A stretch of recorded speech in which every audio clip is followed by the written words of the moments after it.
Are you ready to transport yourself back in time to the age of knights, castles, and epic battles? Well, you're in luck because 2023 is shaping up to be the year of the medieval game renaissance. From thrilling orcs to immersive strategy games, we scoured the gaming world to bring you the top 9 new medieval games of 2023 that are sure to transport you to a world of chivalry, honor, and conquest. So grab your sword, mount your trusty steed, and join us as we journey through the exciting world of medieval gaming. On number 9, we have Mount and Blade 2. Bannerlord. The fighting in medieval video games is all about the experience of being in a very hazardous mosh pit while vying for a few inches of space to swing your mace into someone's forehead, killing them immediately, because that's how maces and foreheads operate. Mount and Blade 2. Bannerlord gets this.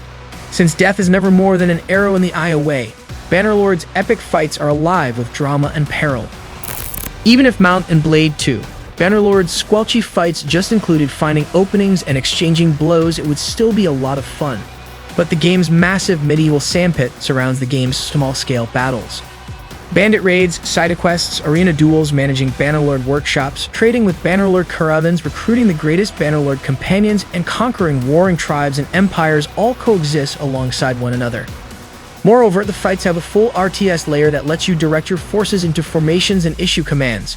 It transforms into a cross between your favorite simulation, RPG, and open-world games, creating something wholly and exclusively Bannerlord. While Mount and Blade 2 Bannerlord has now exited early access at the time of writing, there are still a few kinks, cracks, and armor stretchers to find. Even at this stage, it's still one of the finest medieval games for fans of huge, exciting battles or just moving from one city to the next to sell large quantities of cheese. We have Crusader Kings 3 at number 8. Grand strategy games from Paradox Interactive have a reputation for being difficult to beat, but Crusader Kings 3 is expected to alter that. According to our Crusader Kings 3 review, it's not only the most immediately approachable game in Paradox catalog, it also does this without giving up any complexity, making it one of the greatest medieval games available. Crusader Kings 3 stands out from the medieval games crowd for one crucial reason. It's about people, not empires. Crusader Kings 3's typical session concentrates on the successes, failures, wins, and heartbreaks of a certain king and the people close to them. It is an RPG as much as it is a statistic-laden map painter. It is a magic box that, when clicked, produces interesting tales. You can order your spy master to concoct proof that your second cousin has been practicing witchcraft on any particular day, so you have a reason to put them in jail and take their property and titles. Conversely, you can dedicate your life to your religion only to forge a splinter branch that worships nature and spend your latter years reigning nude, except for a gorgeous imperial crown. Everyone can appreciate it, at least those who don't mind a little scheming, treachery, and backstabbing. On number 7, we have Chivalry 2. With the exception of its successor, Chivalry 2, there are a few pretenders to the throne, but none compared to the first-person knight fighting game that began it all. Battle enemies with swords on vast battlefields, shoot arrows from the relative protection of the castle walls, or use catapults and other siege equipment to destroy opposing defenses. Your knight may be made in a broad variety of ways, with over 10 different subclasses and 30 different types of weaponry. Imagine riding a horse and galloping against a hamlet of peasants while armed only with a spear and a shield. You are able to accomplish that. With the most recent Winter War update, new features like the quarterstaff and the chance to become a warrior king were included. We have Kingdom Come, Deliverance at number 6.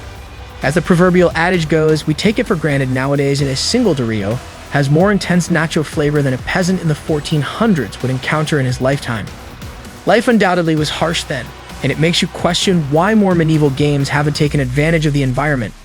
Enter Kingdom Come, Deliverance, a game that understands your desire for an escape from reality and gives you the opportunity to inhabit the role of a 20-something with a tenuous job in a society where instability, inequity, and sickness are common. Kingdom Come, Deliverance distinguishes itself from other medieval games by using disempowerment as a key element and providing the kind of focused character and quest-filled universe that many devoted survival games lack. You step into the muddy boots of Henry of Skalitz, a blacksmith's son, and embark on such grand tasks as throw poo at man's home and purchase some charcoal in this medieval bohemian setting. But things soon become interesting as the civil war that is sweeping the nation turns Henry's life upside down. Whether on foot or on horseback, medieval Bohemia is a genuine delight to explore and is authentically muddy. There aren't many medieval games that allow you to live out the narrative of a distinctly non-heroic person. On number 5, we have A Plague Tale, Requiem. Requiem, the gripping follow-up to A Plague Tale, Innocence, picks off where the original game left off. It largely looks and plays the same as this bleak, mud-packed medieval game packed with darker moments of tension and despair. We're still moving in between waves of deadly rats while drawing ideas from stealth games and action-adventure games to sneak by guards. Yet Amicia and Hugo have changed so much that it seems as if their pasts have molded them. Amicia has experienced such severe psychological trauma that she has turned her wrath and hate for troops into a cruel detest. Total War. Medieval 2 comes in at number 4 on our list.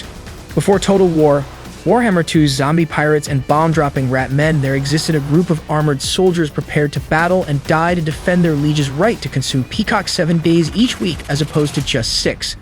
Not only is Total War, Medieval 2 is a staple of the Total War series, but it also represents one of the best fusions of grand strategy and medieval gaming.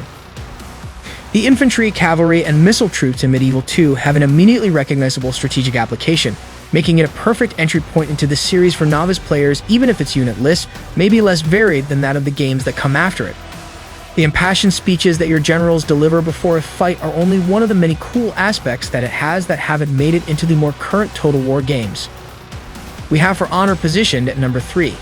The strategy or simulation elements of several of the medieval games we've discussed so far have gotten a lot of attention. But the focus of For Honor is the direct clash of steel on steel. For Honor is largely a PvP game, even if it does include a narrative campaign. Gamers choose from a variety of factions such as Vikings, Knights, or Samurai and engage in fiercely competitive team fights with NPC opponents on both sides who provide a cinematic touch to the action. As the sword game has been around long enough to develop a competitive community, new players may face a challenging learning curve. Bad North comes in as number 2 on our list. It's not uncommon for strategy games to have intricate interfaces, infinite statistics, and menus inside menus that resemble Matryoshka dolls. The contrary is true, and Bad North makes its case to lovers of medieval games who like strategy via a simple, elegant UI. In Bad North, you must repel Viking encroachment on a number of randomly generated islands. The game is built on the genre mainstays of unit location and rock-paper-scissors confrontations. Improvements between missions and progressively harder challenges keep things fresh. Also, it's just beautiful to see, at least until your small, darling warriors are hacked in the face and the welcoming, pristine snow is stained crimson with their internal organs. The number 1 spot goes to Age of Empires 2.